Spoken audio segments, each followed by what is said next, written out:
pessoal! No direto da redação desta segunda, eu destaco que já pode ser realizada a transferência temporária de eleitor para quem quer votar em outra seção ou local do mesmo município. Para a transferência temporária, o novo local deve possuir sessões com vagas disponíveis. Caso o eleitor não possa comparecer no dia da eleição, deverá justificar a ausência. Após o fim das eleições, as transferências voltam automaticamente para as sessões eleitorais originais. A requisição deve ser feita no cartório eleitoral até o dia 22 de agosto. E as inscrições para o ProUni referente ao segundo semestre de 2024 vão até sexta-feira.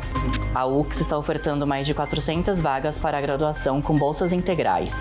Para participar, o candidato deve ter realizado a edição de 2022 ou 2023 do Enem e ter alcançado no mínimo 450 pontos na média das 5 provas do exame. As inscrições são de graça e devem ser feitas pelo Portal Único de Acesso ao Ensino Superior. E na semana passada, a Câmara sediou o Summit Eleições Workshop. Confere aí como foi.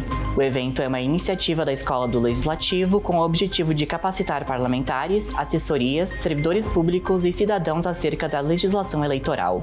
Então esse foi o direto desta segunda. Desejo a todos um ótimo início de semana e até a próxima!